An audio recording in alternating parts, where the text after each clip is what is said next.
कुशल Sharma ji, Melbourne से। जय जय श्री हरिवंश। हाँ जी, आपके चरणों में कोटि कोटि नमन। महाराज जी, आपकी कृपा एवं आशीर्वाद से मन में धामवास की प्रबल इच्छा एवं विश्वास जागृत हुआ है। शरीर की पत्नी की धाम आने की इच्छा तो है, परंतु वो अभी नहीं आना चाहती। धाम को चिन्मय एवं सीमा रहित कहती है और हमें विदेश में ही रहते हुए भजन करने की सलाह देती है। आपके मुख से धर्म एवं परम धर्म के विषय पर कई बार सत्संग एवं एकांतिक में सुना है। क्या जीव को परिवार के प्रति धर्म को छोड़कर परम धर्म के निर्वाह हेतु धामवास करना चाहिए? कृपया मार्गदर्शन। परम धर्म को छोड़ने से थोड़ी होता है, परम धर्म स्वीकार से होता है। पत्नी में भी वही परम तत्व है, ऑस्ट्रेलिया में भी वही परम तत्व है, जो भारत में वो विश्व में। कौ सो कहाँ जहां प्रभु नहीं। अब पत्नी सुनी सुनाई बात कहे कि चिन्मय है, चिदानंदमय है, वो आपको, पर आप जैसे दिल्ली में टहले, वहां भी भगवान है, कोई कण तो नहीं। आप वृंदावन में टहले, कैसा लगेगा आपको? क्या दृश्य में अंतर होगा और क्या आपके हृदय में अंतर होगा?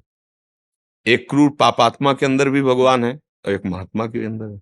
पापात्मा के पास बैठिए और एक महात्मा के पास बैठिए, अंतर लगेगा ना।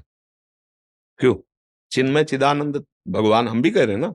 कहो सो कहा जहां पर, इसीलिए पहले कहा है ऑस्ट्रेलिया में भी भगवान है, पत्नी में भी भगवान है। उस तत्व को अनुभव करने के लिए पद्धतियां बताई गई। कल भी चर्चा ये की थी। पद्धति, शास्त्र पद्धति, एक है व्यतिरेक और एक है अन्वय। अन्वय माने है, व्यतिरेक माने नहीं है। जहां हम फंसे हैं, पहले हमको ये सूत्र लगाना पड़ेगा, ये नहीं है। जैसे जब सब में भगवान है, तो मान लो हम कहीं आसक्ति कर रहे हैं किसी व्यक्ति से, किसी वस्तु से, तो वो भी भगवान ही है ना। पर ये समझने के लिए पहले हमें उसे छोड़ना होगा, उसका राग छोड़ना होगा। जब राग व्यतिरेक ये नहीं है, जैसे उपनिषद कहते हैं ब्रह्म सत्यम जगन मिथ्या। पहले व्यतिरेक पद्धति स्वीकार की ना, कि ये सत्य नहीं है, ये सब झूठा है।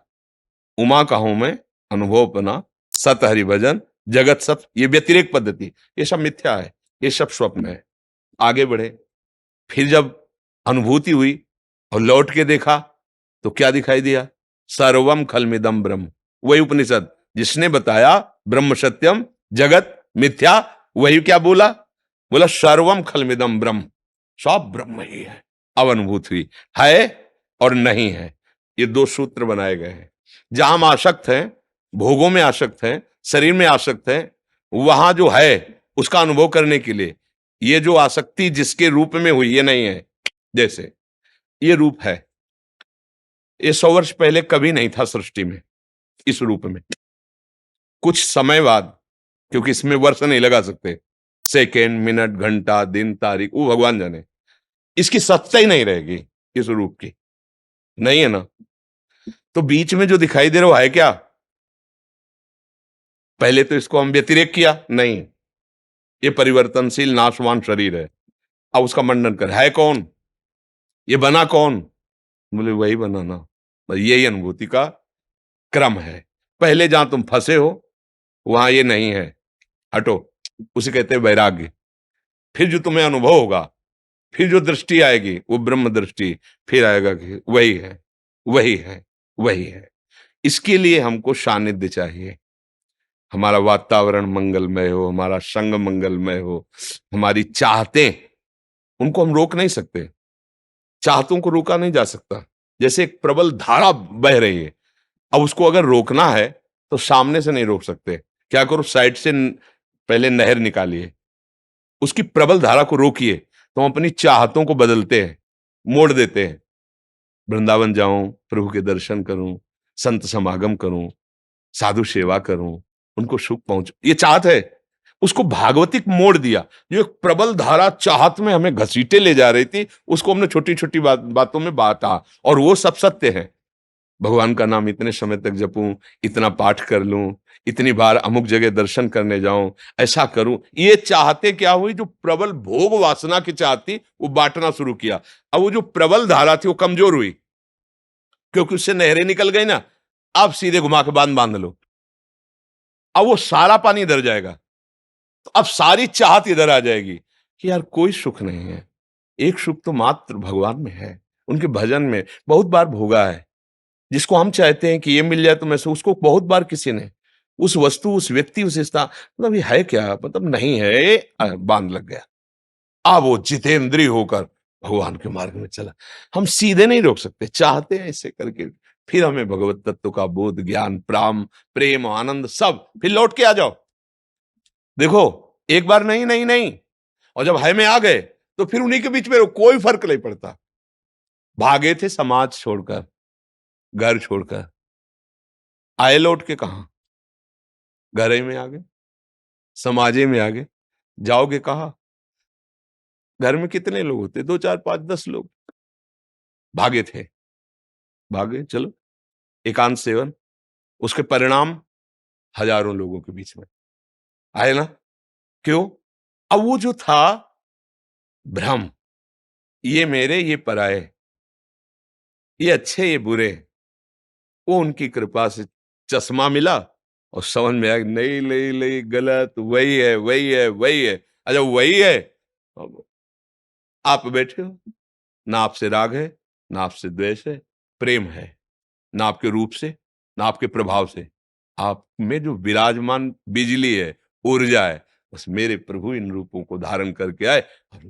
आपको प्रिय लगेगा, हम भले आपसे ना बोले कि हम आपको बहुत प्यार करते हैं, लेकिन आप यहां से निकलोगे तो आपका हृदय एक बार याद करेगा, आप हमसे प्यार करेंगे क्योंकि हम आपको प्यार कर रहे हैं, पर आपके रूप को नहीं, आपके वैभव को नहीं, आपके बाहरी नहीं, आपसे प्यार करते हैं क्योंकि आप हमारे प्रिय रिश्तेदार हो, प्रिय निज जन हो। कैसे? हमारे प्रभु के रिश्ते से आप सब हमारे प्रभु के हो। तो बस अब वो ये बात समझ में आई ना। और भागे काहे के लिए थे? किसी से कोई मतलब नहीं रखना, ये सब बंधन कारक है। और जब समझ आई तो उसी बंधन में बड़े भयानक रूप में आ गए। सब मेरे प्यारे, अब कोई बंधन नहीं। ऐसा नहीं कि आप सब जाओगे और हम जब ध्यान में बैठे या भजन में बैठे तो आपकी मूर्ति आएगी, नहीं, ये नहीं होगा। आपकी ऐसे याद नहीं आएगी ऐसे रूपों की। हाँ, अगर आती है तो आपका भजन होगा, आपका गाढ़ चिंतन होगा, वो आके नहीं नहीं आएगी, ऐसे नहीं, क्योंकि वो एक जैसे शीशा के महल में खड़े हो जाओ ना तो आपको लाखों करोड़ों रूप दिखाई देंगे अपने, लेकिन आप लाखों करोड़ों नहीं है, आप एक है। ऐसे ही ये सब रूप है, वो एक परम तत्व इनमें भास रहा है, इन्हीं में विराजमान है। देखो, ये सब ज्ञान विज्ञान की बातें हैं, अनुभव होगा, आचरण पवित्र रखो, खान पान अच्छा रखो, दूसरों को सुख देने की भावना बनाओ और नाम जप करो, आनंद में हो जाओगे, निहाल हो जाओगे हर परिस्थिति में। जिसे नहीं कहते मस्ती, अभी मस्ती क्या देखा? व्यसन, रुपया, पैसा, भोग, ये मस्ती नष्ट करते हैं। मस्ती पर से नहीं होती, मस्ती स्वा से होती है। जब आप स्वाद को जानोगे तब जो मस्ती आएगी, वो मस्ती मृत्यु भी नहीं मिटा सकती, मृत्यु भी नहीं मिटे। वो मस्ती ही क्या जो जरा सी बात में है, बोले यार अभी तो बहुत मस्त थे, क्या बात हो गई? बोले टेंशन हो गई अमुक बात। क्या मस्ती यार? मस्ती तो मृत्यु भी जो मस्ती को ना मिटा पाए उसे मस्ती कहते हैं, पर इतनी सस्ती नहीं है ये मस्ती, इतनी सस्ती नहीं है। इस मस्ती में प्राणों की बाजी लगाई जाती है, और जीत गए तो निहाल हो गए, हार गए तो फिर रास्ता दिया जाएगा आपको। इसमें हारने वाले पर भी इनाम है, अगर हार गया तो भी उसको पुरस्कार दिया जाता है, क्योंकि इतने बड़े खेल के तुम खिलाड़ी हो, अब आगे बढ़ो। और अगर जीत गए तो फिर क्या, जयति जयति जग उच्चरय, जयति जयति जग, पूरा संसार उसकी जय बोलने लगता है। जय हो तुमने, जहां हम फिसल गए, गिर गए, फंस गए, वहां तुम लांग गए, जय हो तुम्हारी, जय हो। तो ये भगवत मार्ग है, हमारे समीप आपको आने का और हमारे को आपसे बोलने का, ये जो प्रभु ने अवसर दिया है, ये व्यर्थ नहीं जाना चाहिए। बहुत कीमती समय है, उस समय को जैसे हम आपस में व्यतीत कर रहे हैं, इसकी सार्थकता होनी चाहिए। नशे को जहां तक हो सके तत्काल छोड़ने का विचार करो। गंदे आचरणों में जो हमसे गलतियां हुई, उनका पश्चाताप करके आगे से गलती न हो, और खूब राधा राधा कृष्ण कृष्ण, या जो गुरुदेव ने नाम दिया है, खूब नाम जप करो, और ये जीवन आनंद में जा। हम कोई पशु थोड़ी यार कि कर्म बंधन वाले भोग भोगते रहें। अरे हम मनुष्य हैं, उन कर्म बंधनों को भी मिटाएंगे और दूसरों को भी सुखी करने की सामर्थ्य हम में है। हम अपने को सुखी नहीं कर पाए। देखो ना, एक ने अपने को संभाला तो लाखों को संभाल दिया। महात्माओं को देखो, संत महात्माओं जो वास्तविक अपने प्राणों की बलि देकर हमको स्वतंत्र कर दिया। हमारे देश के देशभक्तों ने अपने प्राणों की आहुति देकर हमको स्वतंत्र कर, आज हम स्वतंत्रता का सुख भोग रहे हैं ना। ऐसे ही एक परतंत्रता और है, माया की। अगर इसको मिटा दो तो फिर परम स्वतंत्र हो जाओगे, फिर आनंद मगन हो जाओगे। और इसी स्वतंत्रता के लिए भगवान ये संग देते हैं। बड़े भाग पाइप सत्संगा बिना प्रयास हो। खूब नाम जप करो। मेरी प्रार्थना है, इन नशों में कोई तुम्हें सुख नहीं दे सकता। कोई नशा, केवल तुम्हारे समय, धन, स्वास्थ्य और बुद्धि, इनका नाश ही होता है। व्यसन से कभी किसी, व्यभिचार से, गंदी आदतों से कभी तुम्हें शांति नहीं मिल सकती। मन सिखाता है अगर हमें भोग ले तो थोड़ा हम विश्राम, नहीं नहीं, वो और तृष्णा बन जाएगी। इसलिए बहुत शांत भाव से ये जीवन ऐसा व्यतीत करो कि हम मालिक के सामने जाएं तो हिसाब देने लायक रहें, है नहीं? मनुष्य जन्म मिला, कोई पशु पक्षी थोड़ी है कि जो प्रारब्ध हुआ वही भोग लिया, वही। ऐसा नहीं। हम ऐसा भजन करेंगे कि अपने प्रारब्ध को मिटाएंगे, दूसरों के प्रारब्ध को मिटाएंगे और अपने प्रभु को रिझा लेंगे। इसीलिए मनुष्य जन्म मिला है। राधा वल्लभ लाल। रेखा जी जयपुर से। राधे राधे महाराज जी। महाराज जी आपके चरणों में कोटि कोटि प्रणाम। महाराज जी, आत्मा, जीवात्मा और परमात्मा में क्या फर्क है? समझाने के लिए तो फर्क की बात कही जा सकती है, तत्वतः कोई नहीं है। तत्वतः कोई फर्क नहीं है। समझाने के लिए फर्क दिया जा सकता है। जब स्थूल सूक्ष्म कारण तीनों शरीरों में मैं करके और जगत में इंद्रिय और मन के साथ ममत्व करके विचरण करता है तो उसे जीव कहते हैं। देहाभिमानी जीव, देह भाव से युक्त, मनाखष्टान इंद्रियाणि प्रकृतिस्थानि करसति। इसमें सुख भोग की लालसा से जो जा रहा है अपने स्वरूप को भूलकर, उसे जीव कहते हैं। जो शब्द स्पर्श रूप रस गंध इन पर विजय प्राप्त करके, अर्थात इनके आकर्षण से रहित होकर, द्वंद्वातीत, त्रिगुणातीत, कालातीत अपने स्वरूप में स्थित हो गया है, वो आत्मा है।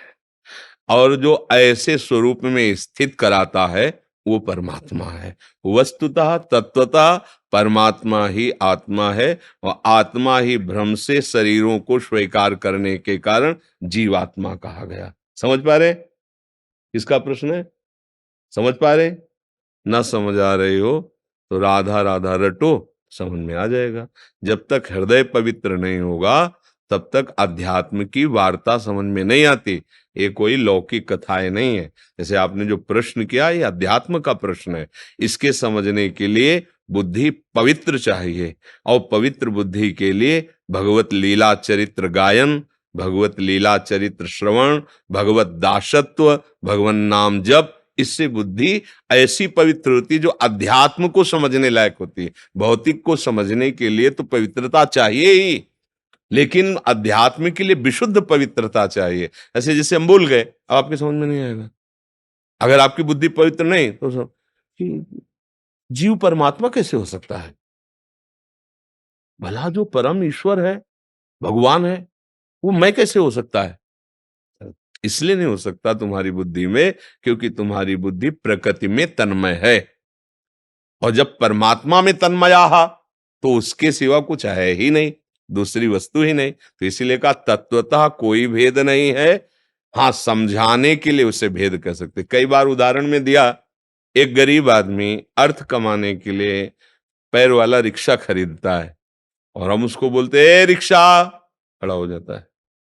वही कुछ दिन में पैसे कमा करके टैक्सी खरीद लेता है। अब उसे कहो ए रिक्शा, नहीं खड़ा होगा क्योंकि अब टैक्सी में है। उसे कहो ए टैक्सी, खड़ा हो जाएगा। ना वो रिक्शा था ना वो टैक्सी है। पर कहा ये नहीं कहा जाता ए रिक्शा वाले खड़े हो जाओ, ए रिक्शा, वो खड़ा हो जाएगा। ए टैक्सी, वो खड़ा हो गया। बस एक तरह से निंदा है उस आत्मस्वरूप महामहिम की। देह अभिमानी जीव कहकर उसकी निंदा की जा रही है। अब वो जिस जिसको स्वीकार करता चला जा रहा है वैसे उसका संबोधन, वस्तुतः वो है नहीं। ना स्त्री है, न पुरुष है, न जड़ है, न चेतन है, मन, न मूर्ख है, न विद्वान है। वो सब कुछ है और वो जो सब है वो कुछ नहीं है, सब माया में है, वो जो है वो है। अब इसके लिए विशुद्ध बुद्धि चाहिए, परमार्थ बुद्धि चाहिए, जितेंद्रिय अंतःकरण निर्मल, उसको ऐसे दिखाई देता है। तत्वतः कोई भेद नहीं है, व्यवहार भेद का वर्णन किया जाता है। समझ में ना आवे तो नाम जप करो, फिर यही सुनना तो आपको समझ में आ जाएगा। जैसे हमारी बात समझ में ना आवे तो तुम्हें तर्क करने की जरूरत नहीं है, क्योंकि हम किसी भी प्रलोभन से आपसे वार्ता नहीं कर रहे। अपने प्रभु को उन्हीं के द्वारा सिखाए हुई बातों से रिझा रहे हैं। बोधयन्तः परस्परम कथयन्ति च माम नित्यम तुष्यन्ति च रमन्ति च। पर आप संतुष्ट हो जाएं, इसके लिए 1,00,000 नाम रूप जप करो।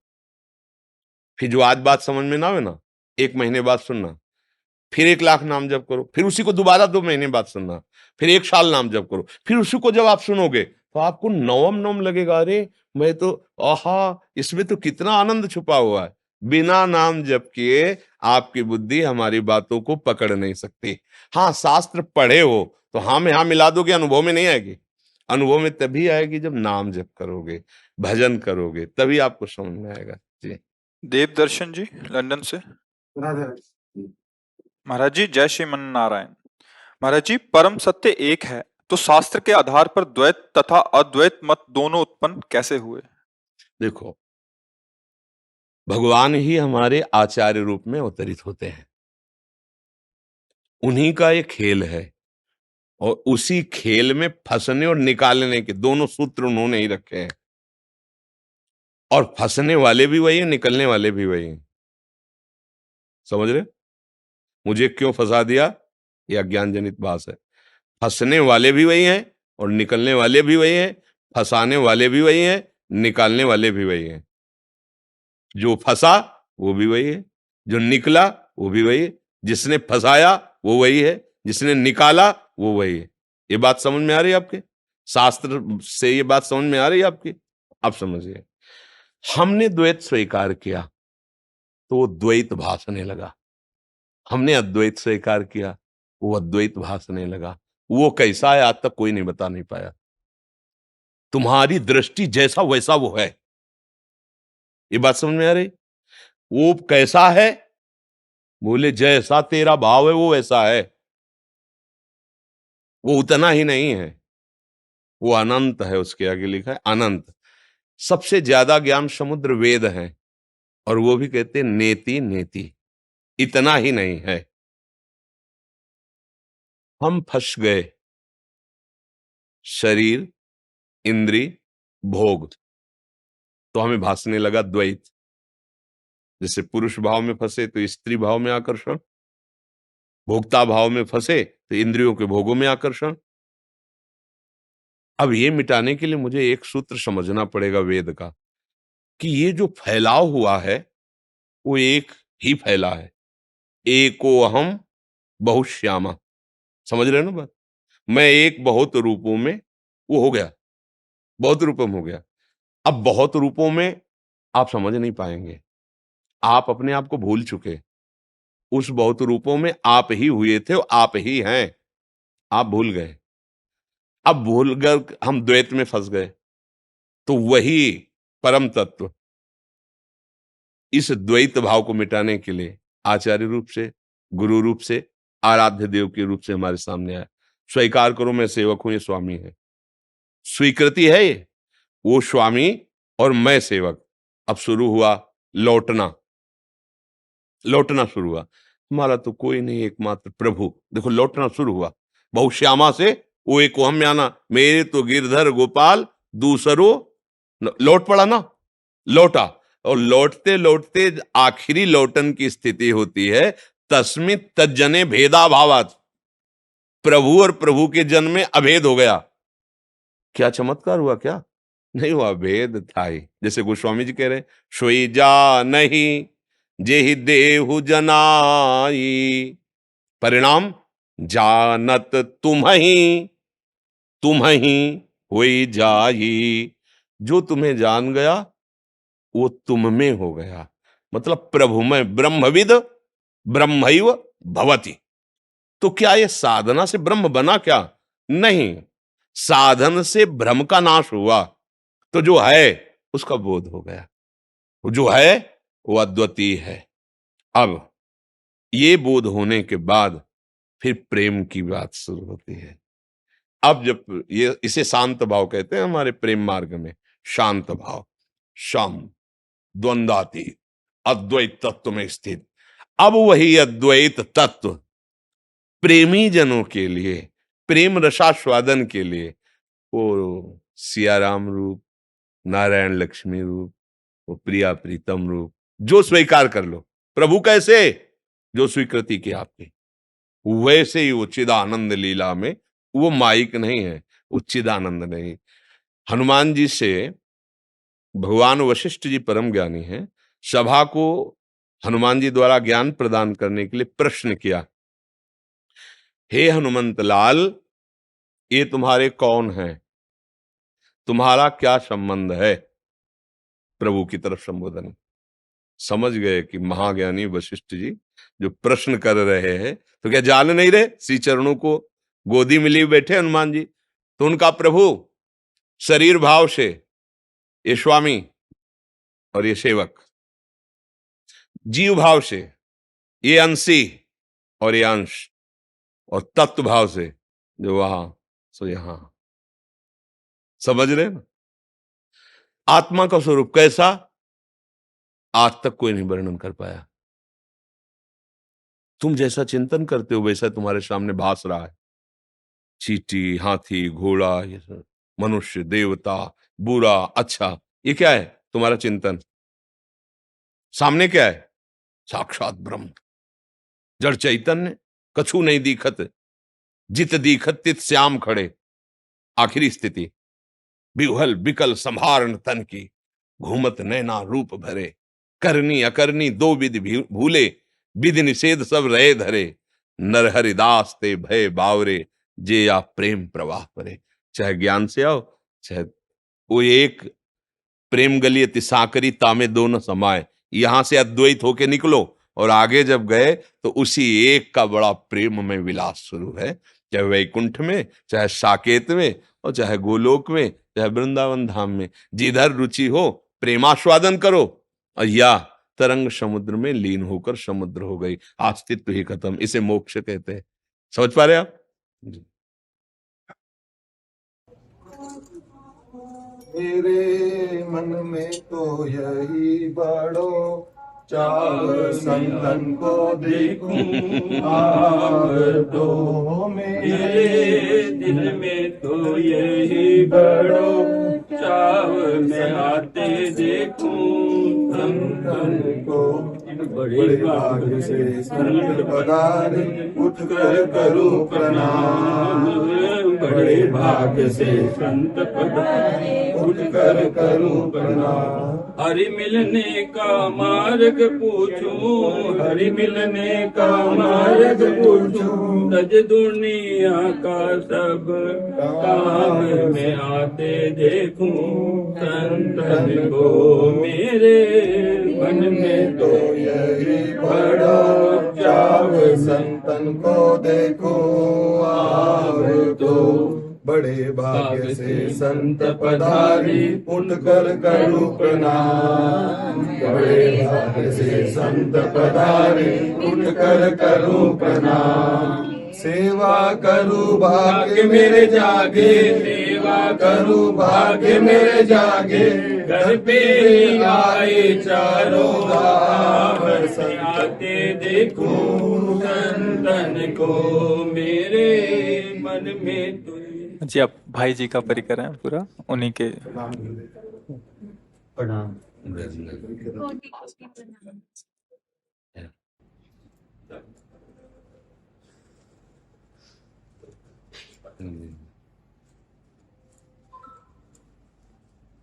गुरुदेव, हम श्री गंगानगर से आए हैं और ये सभी हम भाई जी के परिकर है। वहाँ पे हम हर रविवार को, महीने के लास्ट रविवार को पद रत्नाकर के पद गायन का काम करते हैं, जिसमें हम 50-60 भगत हैं, जिसमें भाइये भी हैं हमारे साथ में। इसमें भाई जी के जो पद रत्नाकर के पद हैं उसका गायन हम करते हैं बड़ी श्रद्धा के साथ में। राधा अष्टमी का उत्सव बनाते हैं हमारे। और राधाष्टमी का उत्सव हाँ, मनाते हैं। बहुत हाँ जी, गीता वाटिका से अनुमति लेके बनाते हैं हमारे। जी और मेरे गुरुदेव भाई जी श्री बनवारी लाल जी गोयनका, जी जो भाई जी श्री हनुमान प्रसाद जी के सानिध्य में साथ में रहे हैं। जी। एक बात बस भाई जी की पकड़े रहे ना। भाई जी ने कहा है कि मेरी प्रथम और आखिरी अनुभूति निरंतर नाम जप करते रहना। आप कृपा करो महाराज, भाई आप जी कृपा ने, करो। ये बात क्योंकि इन्हीं की कृपा से ये जो अभी आपने दर्शन कराए, ये लगभग 28 वर्ष पहले भाई जी का जीवन चरित्र, भाई जी की वाणियां। हमारा मार्ग संन्यास मार्ग था, फिर मोड़ करके ये जो रस पद्धति में भाई जी की ही कृपा से हमारे जीवन का परिवर्तन हुआ। और भाई जी की वाणी भाई जी की उपस्थिति का साक्षात स्वरूप है, इतना ध्यान रखना। हम पद रत्नाकर पढ़ रहे हैं या भाई जी की कोई भी वाणी संपादन की भी पढ़ रहे हैं, मानो हमारे बीच में भाई जी बैठे हैं। वाणी महापुरुषों का स्वरूप होती है, तो हमें सब भाई जी की बातें माननी है, पर सब बातों का जो एक सार है उसे पकड़ लेना है। भाई जी ने जो बात कही, स्वामी श्री अखंडानंद जी ने एक बार भाई जी से पूछा कि भाई जी आप कोई अपने मन की बात बताओ जिसमें आप बहुत प्रसन्न हो। तो भाई जी ने की आंखों में अश्रु आ गए और कहा, उमा राम स्वभाव जेहि जाना, ताहि भजन तज भाव न आना। बस हमें बात पकड़नी है। नाम भाई जी का जीवन, भाई जी की वाणी का सार। हमारी जिह्वा पे हर समय राधा माधव का नाम नाचता रहे। प्रभु मिले न मिले उनकी बात है, हमारी बात यह है कि हम उनका एक क्षण भी स्मरण ना छोड़ें। कभी गा के, कभी परस्पर वार्ता करके, कभी सेवा करके, कभी सुमिरन करके, कभी नाच के, कभी रो के, हम हर समय उनको ही दुलार करते रहे। भाई जी का स्वरूप राधा माधव का स्वरूप है। मानो राधा माधव ही मूर्तिमान कृपा करके भाई जी के वपू में हमें उपदेश कर रहे हैं। तो हमें अपने आराध्य देव, गुरुदेव, इष्ट देव, ये कहने को तीन वो एक ही हैं, उनकी बात माननी। उठते बैठते चलते फिरते अगर हम बात नहीं मानेंगे तो हमारी स्थिति वहां नहीं होगी। ध्यान रखना, हम कहने मात्र से नहीं हो जाएंगे भाई जी के, समझो। भाई जी की बात मानो तो आप भाई जी के नहीं, आप भाई जी मैं हो जाओगे। समझ रहे ना जी। पुत्र वही जिसमें पिता के लक्षण दिखाई दे। हमारे पिता हैं, हमारे गुरु हैं, हमारे आराध्य देव भाई जी। भाई जी का जीवन नाम सार उनकी वाणी में आप देख लीजिए। नाम, फिर नाम में रूप, और रूप की आसक्ति सेवा भाव, सेवा भाव का निज स्वरूप जो प्रिया प्रीतम की सेवा में जाता है। ये अंतिम परिणय उसी नाम से होता है। बाबा भाई जी के जीवन का सार पकड़ लिए, राधा राधा राधा राधा। और भाई जी के ही कृपा प्रसाद से राधा राधा राधा राधा राधा। नाम न भूलो, राधा माधव का नाम हर समय जिह्वा पर चलता रहे। ये महापुरुषों की हमारे ऊपर बहुत कृपा है, जो हम ये जान पाए कि नाम ही हमारा सब कुछ है। बस आगे का जो काम है ना, वो तो नाम करता है। हमारा क्या काम है? नाम। उठते बैठते चलते फिरते हम ठिकाने पे रहे। श्वास जो नाम के बिना चली जाए तो धिक्कार आना चाहिए। हम प्रभु और प्रभु के महाभागवतों के कहलाकर भी, महाभागवत कौन? त्रिभुवन की राज्य लक्ष्मी देने पर भी जो अपने प्रभु का एक क्षण के लिए, एक पल के लिए भी विस्मरण न करे, वो महाभागवत। हम महापुरुषों के बच्चे हैं, उनके अंश हैं। तो हमको ये दृढ़ निश्चय रखना, इस बात को पकड़ लेना कि नाम अगर छूटा तो अभी हमारे में कमजोरी। नाम न छूटे, उठते बैठते चलते फिरते हर समय राधा माधव का चिंतन होता है, उनका नाम चलता रहे। जी ये भाई जी के साथ नाम ना छूटे, राधा नाम ना छूटे। जी। आशीर्वाद दीजिए गुरुदेव दादा नाम। ये भाई जी का द्वारा लिखा हुआ पत्र है मुझे, बनवारी लाल जी गोयनका, जो भाई जी के सानिध्य में रहे। संत थे राधा माधव भाव के, रसकन भक्ति के बहुत उच्च संत थे।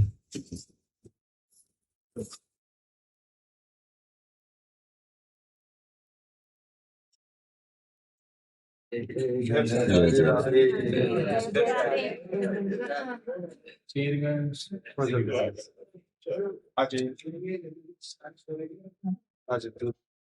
जी, आप अयोध्या में एक कार्य क्षेत्र वो है उनका, एक वहाँ के विधायक है महाराज जी, अयोध्या से हमारे। स्वागत है हमारे प्रभु की नगरी की सेवा में हो, नाम जप करते रहिएगा और प्रभु को हृदय से अपना स्वामी मानते रहिएगा। हाँ, जो जो समाज सेवा है ये भगवान की ही सेवा है, और उनके सुमिरन में जरूर हमारा चित्त लगे। कोई नशा मत करना, किसी के दबाव में आकर कोई गलत कार्य मत करना। तो भगवान अनंत बलशाली है, अनंत महिमायुक्त है नहीं? रावण पूछता है हनुमान जी से, किसके बल से तुमने अशोक वाटिका उजाड़ दी, किसके बल से? उनका जाके बल लवलेश ते जीते चराचर झारी, तास दूत में जाकर हरियाणे प्रिय नार। जिनके एक लव मात्र बल से तूने त्रिभुवन पर विजय प्राप्त की, उन महाबली बल के अनंत असीम समुद्र भगवान का मैं दास हूं, मैं उनका सेवक हूं, जिनके एक लव मात्र बल से बस अपने स्वामी प्रभु श्री हरि का आश्रय और उनका चिंतन और सबको सुख पहुंचाने की भावना, जितना हम सुख पहुंचाएंगे मेरे प्रभु सबके हृदय में बैठे उनकी कृपा प्राप्त होगी। जी जी। धन्यवाद।